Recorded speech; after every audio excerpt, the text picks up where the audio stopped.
नमस्कार, स्वागत है आपका गेम्स ऑफ गद्दी में। मैं हूं अनुपम मिश्रा। गोरक्षपीठ के महंत दिग्विजयनाथ की 52वीं पुण्यतिथि पर आयोजित श्रद्धांजलि समारोह में मुख्यमंत्री योगी आदित्यनाथ और यूपी चुनाव के प्रभारी और केंद्रीय मंत्री धर्मेंद्र प्रधान ने राष्ट्र निर्माण में महंत जी के योगदान को निभाया। दूसरी बड़ी खबर, 2022 चुनाव से ठीक पहले कांग्रेस पार्टी को बड़ा झटका लगा है। तीसरी खबर, रिजर्व बैंक की ओर से जारी प्रति व्यक्ति आय पर सियासी महाभारत छिड़ गई है। और चौथी बड़ी खबर, सीएम योगी के दौरे के बाद विपक्ष सियासी शुद्धिकरण कर रहा है, लेकिन सियासत में शुद्धिकरण का आज गेम्स ऑफ गद्दी में खास है। गोरखपुर में गोरक्षनाथ पीठ के पीठाधीश्वर ब्रह्मलीन महंत दिग्विजयनाथ की 52वीं पुण्यतिथि पर भव्य कार्यक्रम का आयोजन हुआ। एक हफ्ते तक चले श्रद्धांजलि समारोह में सीएम योगी और यूपी चुनाव के प्रभारी केंद्रीय मंत्री धर्मेंद्र प्रधान ने दिग्विजयनाथ के राष्ट्र निर्माण को याद किया।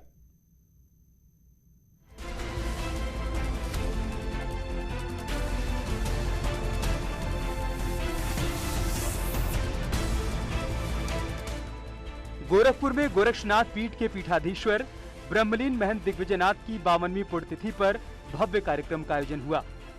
एक हफ्ते तक चले श्रद्धांजलि समारोह में सीएम योगी और यूपी के चुनाव प्रभारी केंद्रीय मंत्री धर्मेंद्र प्रधान ने दिग्विजयनाथ के राष्ट्र निर्माण को याद किया। सीएम योगी ने कहा कि महंत दिग्विजयनाथ ने अपना पूरा जीवन राष्ट्र, धर्म, अध्यात्म, संस्कृति और शिक्षा के लिए समर्पित कर दिया था। महंत दिग्विजयनाथ जी महाराज आजादी की लड़ाई में इस क्षेत्र के एक क्रांतिकारी युवा के रूप में उस आंदोलन के साथ कूदे थे और उस आंदोलन के अग्रणी सेनाओं में बढ़ चढ़ करके भाग लेने के बाद जब उन्हें लगा कि आजादी अब बहुत दूर नहीं, लेकिन देश की राजनीति तुष्टीकरण की भेंट चढ़ रही है, तो उन्होंने उससे अलग हट करके वीर स्वातंत्र वीर सावरकर के नेतृत्व में उस समय के उस आंदोलन के वे अग्रणी योद्धा बने थे। जहां देश की स्वाधीनता के इस कालखंड में वे इस युद्ध को निरंतर आगे बढ़ाते रहे, इस आंदोलन को आगे बढ़ाते रहे, वहीं आजाद भारत में किस प्रकार के नागरिक होने चाहिए, 1932 में महाराणा प्रताप शिक्षा परिषद की स्थापना उन्होंने इसी गोरखपुर में की थी। महंत दिग्विजयनाथ के विचारों को रखते हुए सीएम योगी ने वर्तमान सरकार को गरीबों की हितैषी बताया।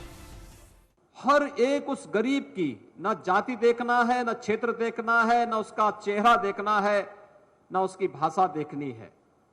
भारत का नागरिक है, जरूरतमंद है, उसको इस सुविधा का लाभ मिलना ही चाहिए। यही है सबका साथ, सबके विकास का। और यही तो भाव हमारे पूज्य संतों का था, सर्वे भवन्तु सुखिना सर्वे सन्तु निरामया का।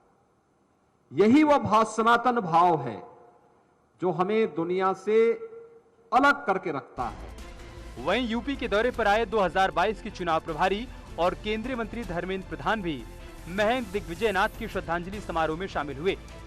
धर्मेंद्र प्रधान ने मोदी सरकार और प्रदेश की योगी सरकार के काम की सराहना की और महंत दिग्विजयनाथ जी को दूरदृष्टा करार दिया।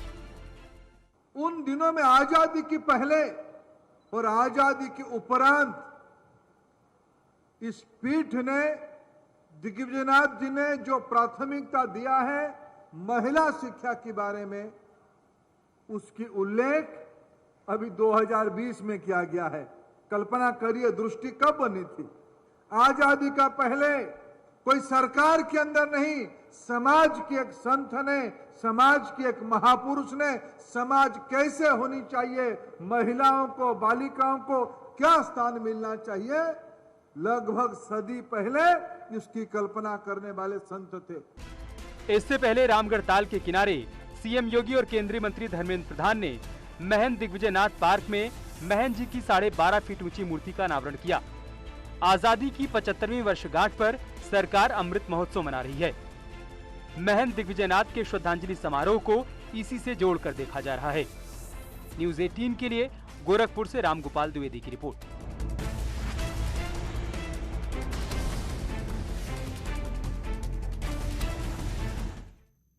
2022 यूपी चुनाव से पहले कांग्रेस के एक और ब्राह्मण नेता ने पार्टी का साथ छोड़ दिया। पूर्व मुख्यमंत्री कमलापति त्रिपाठी के प्रपौत्र ललितेशपति त्रिपाठी ने कांग्रेस पार्टी छोड़ दी। पार्टी के सभी पदों से त्यागपत्र देने वाले ललितेश ने कांग्रेस आलाकमान पर नजरअंदाज करने का आरोप लगाया।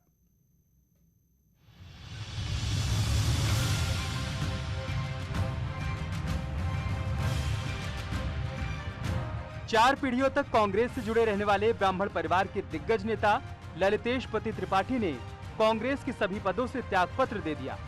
पूर्व मुख्यमंत्री और दिग्गज नेता कमलापति त्रिपाठी के प्रपौत्र ललितेशपति ने कांग्रेस आलाकमान पर अनदेखी का आरोप लगाते हुए पार्टी को अलविदा कह दिया। वो तमाम साथी जो कभी स्वतंत्रता आंदोलन से जुड़े थे, चाहे जो पार्टी के ऊपर अन्य कोई संकट आया हो, इंदिरा जी के ऊपर संकट आया था, उस समय वो लोग पार्टी के साथ खड़े थे। आज उनको दरकिनार कर दिया जा रहा है और मैं उनकी लड़ाई नहीं लड़ पा रहा था, इसीलिए मैंने इस्तीफा दिया।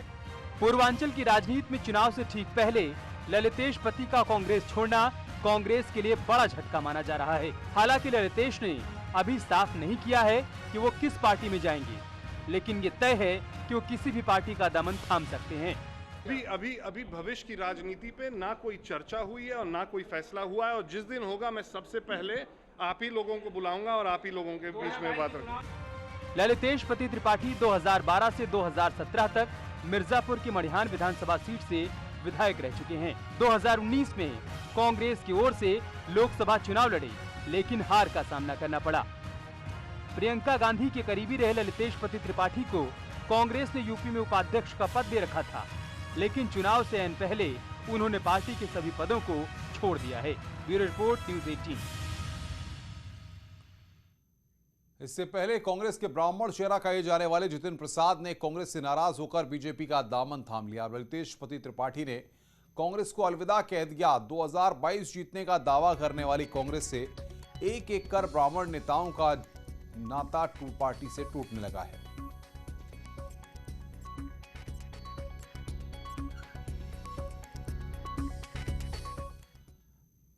ऐसे में कांग्रेस से ब्राह्मण नेताओं के छोड़ने से कई सवाल खड़े हो रहे हैं, जैसे क्या कांग्रेस में ब्राह्मण नेताओं की अनदेखी हो रही है?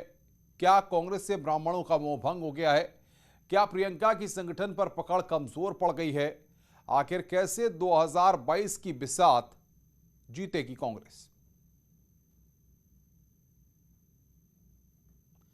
तो सबसे बड़ी बात यही है, सूबे में आमदनी को लेकर सियासी महाभारत हो रही है। विपक्ष ने आरबीआई के आंकड़ों का हवाला देते हुए कहा है कि उत्तर प्रदेश में प्रति व्यक्ति आय लगातार घटती जा रही है, लेकिन डबल इंजन की सरकार में बेरोजगारी बढ़ती जा रही है।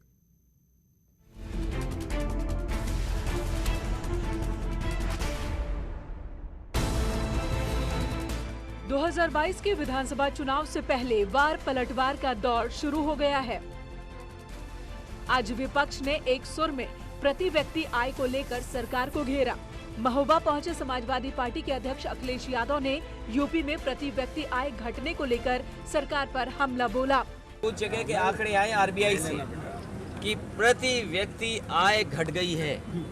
जब से उत्तर प्रदेश में भारतीय जनता पार्टी की सरकार आई है, प्रति व्यक्ति आय गिर गई है, नीचे हो गई है। वहीं बीएसपी सुप्रीमो मायावती ने ट्वीट कर बीजेपी सरकार पर निशाना साधा और कहा कि डबल इंजन की सरकार सिर्फ हवाई दावे और जुमलेबाजी करती है। मायावती ने लिखा, यूपी के लोगों की प्रति व्यक्ति आय सही नहीं बढ़ने, यानी यहाँ के करोड़ों लोगों के गरीब और पिछड़े बने रहने संबंधी रिजर्व बैंक के ताजा आंकड़े इस आम धारणा को प्रमाणित करते हैं कि बीजेपी के विकास के दावे हवाई और जुमलेबाजी हैं। यहाँ इनकी डबल इंजन की सरकार में भी ऐसा क्यों? यूपी चुनाव से पहले बीजेपी के विकास के दावों के खोखले होने का पर्दाफाश होने से अब ये पार्टी धार्मिक भावनाओं से खिलवाड़ और हिंदू मुस्लिम विवाद जैसे पुराने संकीर्ण मुद्दों पर वापस आ गई है। लेकिन लोग फिर से इनके छलावे में आने वाले नहीं हैं, जो उनके मूड से भी साफ है। उधर कांग्रेस भी सरकार को घेरने में पीछे नहीं रही। कांग्रेस ने आरबीआई के आंकड़ों का हवाला देते हुए कहा, डबल इंजन सरकार में लोगों की कमाई आधी रह गई, लेकिन बेरोजगारी दोगुनी हो गई। डबल इंजन की सरकार है और आमदनी आधी है, वो भी पिछली सरकार से। शर्म नहीं आती है इस सरकार को। ये तो भला हो आरबीआई का कि उन्होंने आंकड़े जारी कर दिए और योगी सरकार का झूठ और छल पकड़ा गया। वरना योगी सरकार के लोग तो कह रहे थे आमदनी हमने दूनी कर दी है। अब योगी सरकार सामने आए और बताए कहां आमदनी दूनी हुई है। हाँ, बेरोजगारी दूनी से भी ज्यादा हो गई है। बहरहाल आमदनी को लेकर अपनी अपनी सियासत चमकाना कोई नई बात नहीं है, लेकिन आम लोग सिर्फ यही चाहते हैं कि उनकी आमदनी बढ़े। उन्हें सियासी वार पलटवार से क्या मतलब। Bureau report, news 18।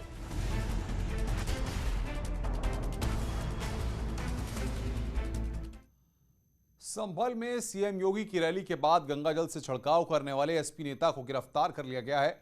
एसपी नेता ने सीएम के खिलाफ अभद्र भाषा का इस्तेमाल भी किया था, लेकिन सवाल है कि ऐसी ओछी सियासत का शुद्धिकरण कब होगा।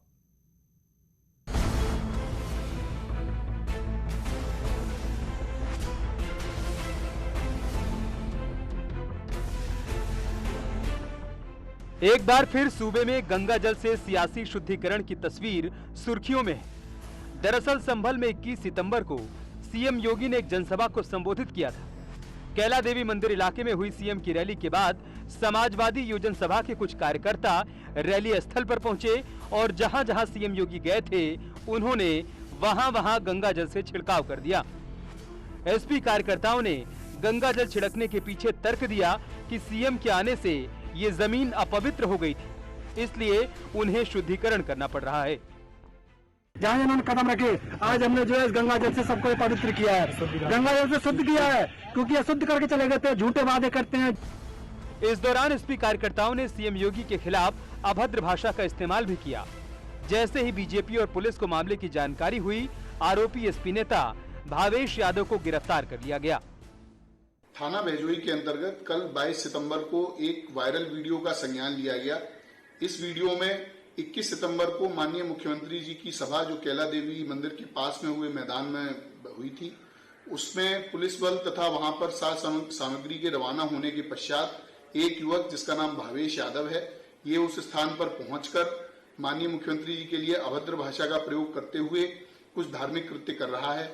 इससे आसपास के गांवों में तथा क्षेत्र में रोष परिलक्षित हुआ। इस सबको ध्यान में रखते हुए इसको प्रिवेंटिव धाराओं के अंतर्गत अरेस्ट किया गया। बीजेपी ने कहा कि ऐसी ओछी हरकतों से सीएम योगी की लोकप्रियता पर तो कोई फर्क नहीं पड़ेगा, लेकिन पवित्र गंगा जल से भी एसपी के पाप नहीं धुल पाएंगे।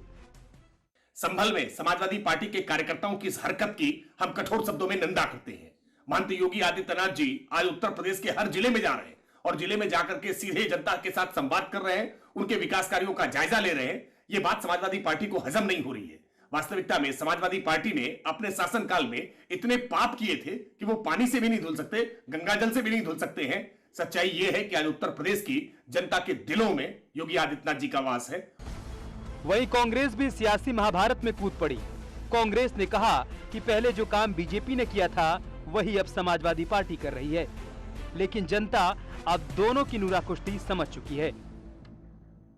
पूरे प्रदेश में मुख्यमंत्री जी पिकनिक मना रहे हैं, लेकिन उनको किसानों से मिलने का समय नहीं है। भारतीय जनता पार्टी की जब सरकार बनी थी, उन्होंने मुख्यमंत्री आवास धोया था और समाजवादी पार्टी के लोग अब मंच धो रहे हैं। ये भारतीय जनता पार्टी और समाजवादी पार्टी की जो नूरा कुश्ती है, प्रदेश का जनमानस जानता है। किसानों के मुद्दे पर दोनों दल बात नहीं कर रहे, नौजवानों की नौकरियों पर बात नहीं कर रहे, कोरोना के समय आवाज नहीं उठाई। उस समय अगर कोई खड़ा था, कांग्रेस पार्टी और श्रीमती प्रियंका गांधी जी।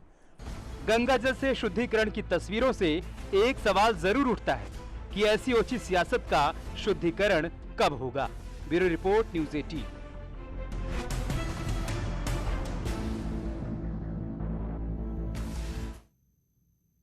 खबरें और भी हैं, फिलहाल रुक रहे हैं एक ब्रेक के लिए। ब्रेक के बाद जल्द हाजिर होते हैं।